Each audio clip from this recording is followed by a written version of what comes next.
नमस्कार जयपुर। क्या आप जयपुर के अंदर 5 से 7 साल या 3 साल रेंट पे रह रहे हैं तो आप बहुत कुछ गवा चुके हैं। जी हाँ दोस्तों, बहुत कुछ गवा चुके हैं। मैं आज इस वीडियो के माध्यम से आपको बताने वाला हूँ कि क्या क्या आपने गवाया है। जैसा कि दोस्तों, अगर आप जयपुर में कहीं गवर्नमेंट एम्प्लॉय हैं या एमएनसीज के अंदर या प्राइवेट जॉब के अंदर हैं, तो बेसिकली जहाँ जॉब होती है वहीं क्लाइंट्स का रहना होता है, ऑडियंस का रहना होता है। तो आप जयपुर में ज्यादातर ऑडियंस क्या करते हैं कि चलो ठीक है, 10 से 15 हज़ार रुपए रेंटल देते रहेंगे और अपना आशियाना हो जाएगा। तो रेंटल प्रॉपर्टी के स्वतंत्र रूप से मालिक आप नहीं होते। जी हाँ दोस्तों, बिल्कुल। पहला तो आपने यही किया है कि अगर 10 से 15 हज़ार रुपए आप जयपुर के अंदर रह के किसी मकान मालिक को रेंट दे रहे हैं तो आप ऐसे बहुत घाटे में कैसे हैं। पहला प्लस पॉइंट ये देखना कि आपने 4 से 5 लाख रुपए उनको 3 से 4 साल में पे कर दिए। दूसरा, आप अगर कहीं आपका आशियाना ढूंढते, कोई स्वतंत्र रूप से कोई एंड यूजर के हिसाब से प्लॉट ढूंढते, तो उस टाइम पे आपको 3 साल 2 साल पहले ये प्रॉपर्टी जो आज आप बाई कर रहे हैं, ये प्रॉपर्टी आपको 12 से 15 हज़ार रुपए के सराउंडिंग मतलब सराउंडिंग एरिया के हिसाब से 12 से 15 लाख रुपए में प्लॉट मिल जाता। लेकिन पहली गलती कि आपने रेंट दिया, माइंड नहीं लगाया, कोई सेल्समैन आया आपके पास, उनको आपने नेगलेक्ट किया और देखने नहीं गए, क्योंकि ठीक है कोई बात नहीं, अपना चल रहा है।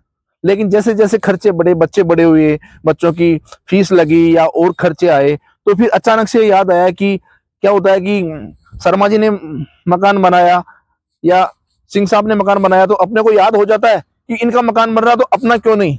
तब फिर अचानक से एक झटका लगता है, शरीर में वाइब्रेशन दौड़ता है कि अपन पीछे रह गए। नहीं दोस्तों, 3 साल पहले ही आप पीछे रह चुके हैं, क्योंकि शर्मा जी ने तो पहले ही प्लानिंग कर ली थी। तो जैसा कि दोस्तों आपने 3-4 लाख रुपए वहां दिया, उस टाइम पे 3 साल पहले उस प्रॉपर्टी की रेट थी 12-15 लाख रुपए का प्लॉट। अब आप 3 साल बाद में खरीद रहे हो, यानी ये मानो कि अब वो प्रॉपर्टी आपको मिलने वाली है 35 से 40 हज़ार रुपए रिहायशी इलाके में, चाहे अजमेर रोड हो, जगतपुरा हो, सीकर रोड हो या आगरा रोड हो, दिल्ली रोड हो, कहीं भी हो। तो सबसे बड़ा नुकसान सर अपने को वो हो गया, ऑडियंस को, कि आपने क्या नाम से आपका पैसा टाइम पे यूज नहीं किया। जैसे कि दोस्तों फिर आप जैसे ही शर्मा जी ने, सिंह साहब ने प्लॉट लिया और वो बनाने लगते हैं, तो उन्होंने प्लान तो पहले 3 साल पहले कर लिया था, तो लगभग उनको 25 से 30 लाख रुपए का फायदा तो उनको हो ही गया, इमीडिएटली हो गया।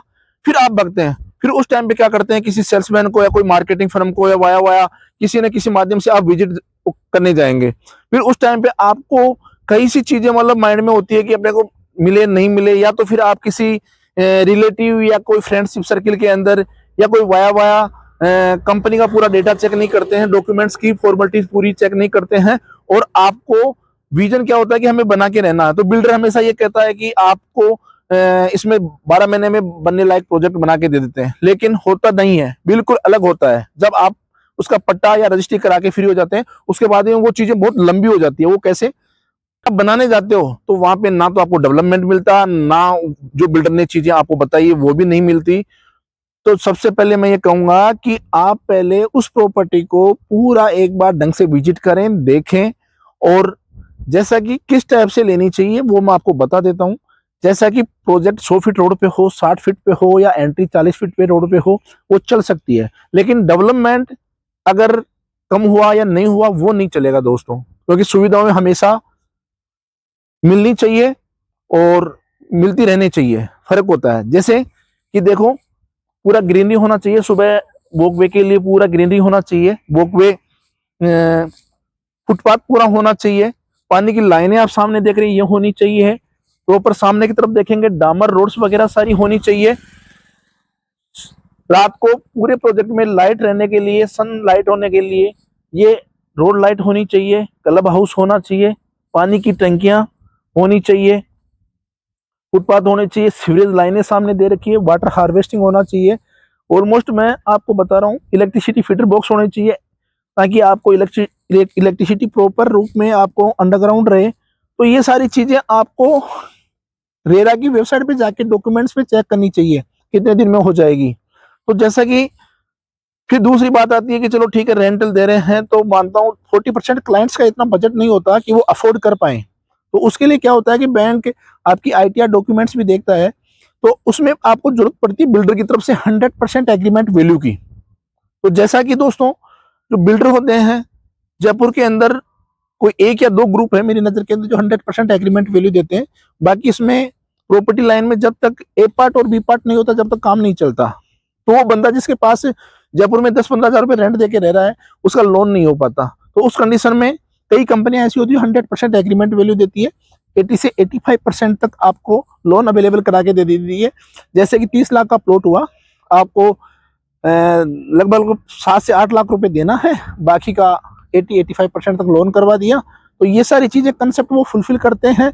आपको पट्टा जो होता है उसका रजिस्ट्रेशन शुल्क कंपनी आपको करा के देती है, लोन का पैसा आपको लगता है। और ये सारी जो चीजें हैं कंसेप्ट एज एक नए वायर को ढंग से समझना चाहिए और अप्रूव्ड प्रॉपर्टी लेनी चाहिए। उसका रेरा पे नामांकन रजिस्ट्रेशन हुआ कि नहीं है वो सारी चीजें देखनी चाहिए। बाकी ब्रोकर एजेंट वगैरह इनके से देखो, लेकिन एक रजिस्टर्ड फर्म होती है जो कई वर्षों से चल रही है, 20 साल 15 साल 10 साल 40 साल, उन्हीं रजिस्टर्ड फर्मों से उनको प्लॉट लेना चाहिए। क्योंकि रीजन क्या होता है कि कई बार ऐसा भी हमने देखा है, क्लाइंटों ने मेरे से कमेंट किया है कि हम प्लॉट ले लेते हैं लेकिन उसके बाद में डेवलपमेंट नहीं मिलता, या बंदा फ़ोन नहीं उठाता, या डॉक्यूमेंट पे कुछ चीज़ों के इश्यूज होते हैं। तो डायरेक्ट अगर बिल्डर से आप प्रॉपर्टी लेते हो तो उसमें कतई नुकसान नहीं होता है, क्योंकि बिल्डर पहली बात तो वो रजिस्टर्ड फर्म है,